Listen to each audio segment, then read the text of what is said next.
Shalom untuk seluruh jemaat Tuhan yang beribadah pada malam hari ini, Rabu 24 Juni 2020. Kita akan mendengarkan firman Tuhan, tapi kita berdoa terlebih dahulu. Kita berdoa. Damai sejahtera Allah yang melampaui segala akal, itulah yang memelihara hati dan pikiranmu. Di dalam Kristus Yesus Tuhan kita. Amin. Firman Tuhan yang akan menyapa kita dalam ibadah keluarga ini tertulis dalam kitab Kidung Agung pasal 8 ayat 5 hingga ayat 7. Beginilah firman Tuhan. Siapakah dia yang muncul dari padang gurun, yang bersandar pada kekasihnya? Di bawah pohon apel kubangunkan engkau. Di sanalah ibumu telah mengandung engkau. Di sanalah ia mengandung dan melahirkan engkau.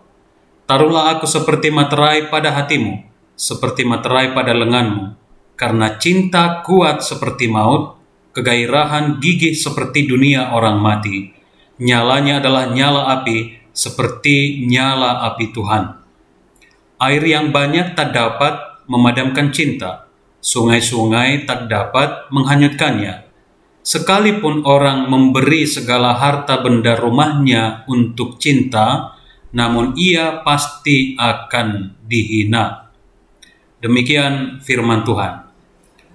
Bapak, Ibu, dan saudara-saudaraku, setiap kali saya mengikuti seminar yang membahas topik tentang narkoba, atau tentang kenakalan remaja, atau tentang seks bebas, atau kekerasan dalam rumah tangga, ataupun topik lain yang berkaitan dengan penyakit atau masalah sosial, biasanya para narasumber akan menekankan bahwa akar masalah sosial yang saya sebutkan beberapa tadi biasanya bermula dari keluarga. Jika ditelusuri, banyak anak atau banyak remaja yang jatuh ke dalam pergaulan yang salah karena sebenarnya ia kurang mendapatkan kasih sayang dari keluarganya.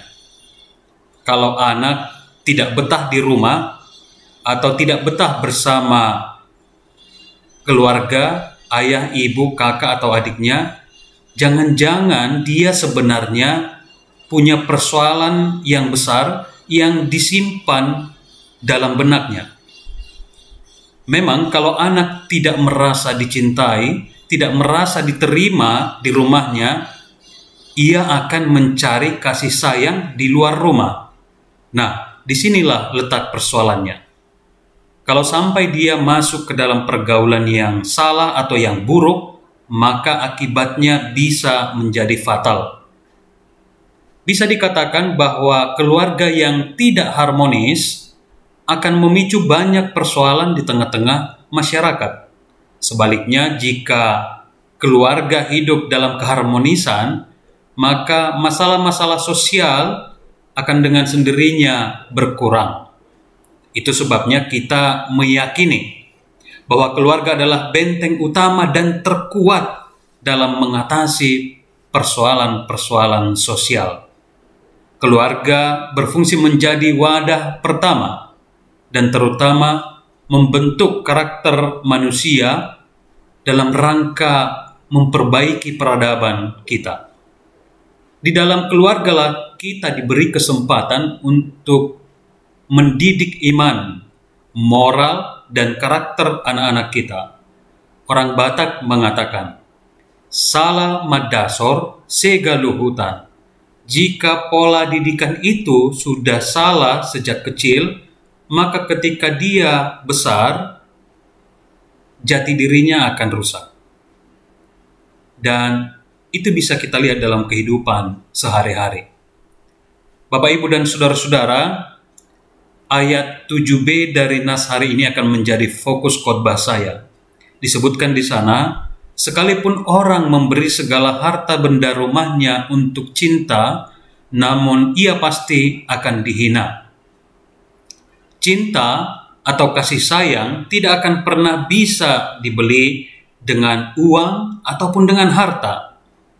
Jika bisa dibeli, berarti itu adalah cinta atau kasih sayang yang pura-pura dan tidak akan bertahan lama.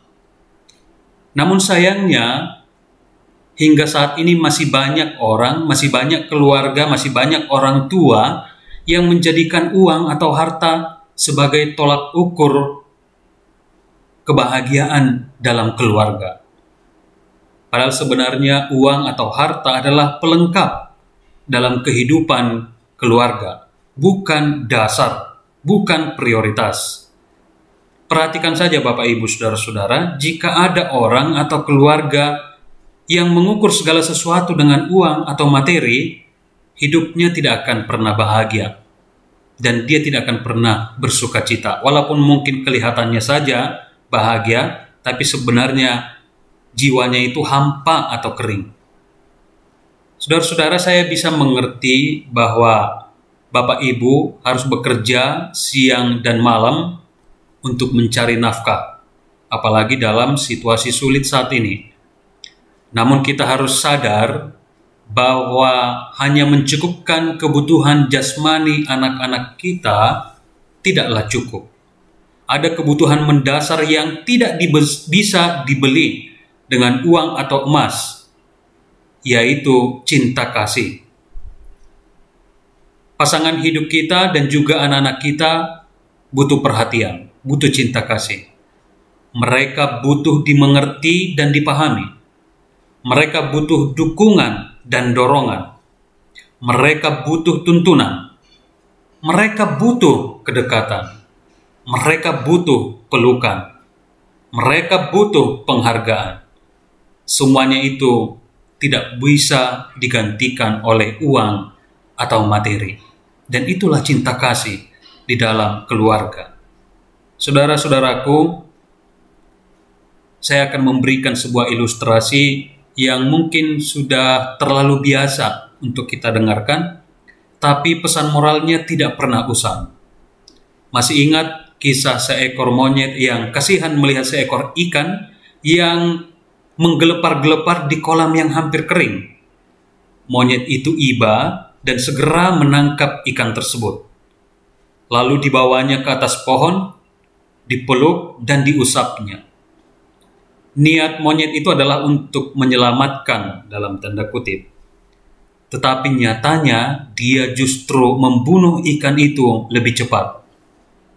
Saudara-saudara, pola yang demikian, sadar atau tidak sadar, mungkin pernah kita lakukan atau mungkin sedang kita lakukan di tengah-tengah keluarga kita. Niat kita pasti baik, yaitu supaya anak kita bahagia, supaya keluarga kita bahagia. Namun cara kita barangkali yang sering keliru. Dari sekian banyak generasi muda yang saya jumpai, baik remaja ataupun naposo bulung, yang mengalami pergumulan dalam hidupnya, atau mungkin juga yang kelihatan jugul, atau mungkin pola tingkahnya yang aneh, atau juga yang sering menyusahkan orang lain, atau troublemaker. Biasanya kalau ditelusuri, pola didikan yang ia terima di rumahnya lah yang menjadi penyebab utamanya. Misalnya, mengapa ada orang dewasa yang tidak pernah mau mengalah, ngotot terus? Karena dia sering dipersalahkan waktu kecil, sehingga dia berusaha defensif, mempertahankan diri, dan tidak pernah mau mengakui kesalahannya. Mengapa ada orang yang rendah diri, tidak percaya diri, misalnya disuruh tampil ke depan, disuruh berdoa, rasanya dia mau pingsan. Karena apa? Karena bisa saja sejak kecil dia tidak pernah dihargai atau disanjung. Mengapa ada orang yang sangat mudah naik pitam dan tidak peduli dengan perasaan orang lain? Karena bisa saja dia sejak kecil sudah terbiasa ditekan dan dibentak, dan masih banyak contoh yang lain. Saudara-saudaraku, impian kita hampir sama. Kita ingin keluarga kita menjadi keluarga yang berbahagia hingga ke anak cucu kita. Karena itu, biarlah cinta kasih Allah yang selalu kita taburkan dalam hidup keluarga kita. Kita minta tuntunan melalui firman Tuhan agar memberikan kita hikmat, kebijaksanaan, kemampuan, kecakapan untuk mendidik anak-anak kita. Kalau niat kita sudah baik untuk membangun keluarga yang bahagia, kita juga harus memiliki cara yang baik, metode yang baik dengan firman Tuhan untuk menuntun anak-anak kita. Seperti ilustrasi tadi, niatannya baik tapi caranya keliru dan justru malah menjadi malapetaka.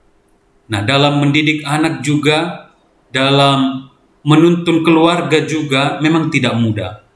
Kita butuh energi, kita butuh inspirasi, kita butuh tuntunan dari firman Tuhan supaya keluarga kita menjadi keluarga yang bahagia, yang didasarkan pada cinta kasih dan juga firman Tuhan. Amin. Kita berdoa. Ya Tuhan kami, Allah yang bertahta di dalam kerajaan sorga, segala puji dan hormat kami haturkan kepadamu, Allah yang sungguh mengasihi hidup kami. Terima kasih Bapa di sorga, karena Engkau memberikan keluarga yang mengasihi kami, yang kami kasihi. Memberikan pasangan hidup yang terbaik, suami ataupun istri. Dan Engkau memberikan anak ataupun cucu bagi kami. Itu semua adalah pemberian Tuhan. Ya Tuhan kami sering kurang cakap atau kurang berhikmat dalam mendidik anak-anak kami.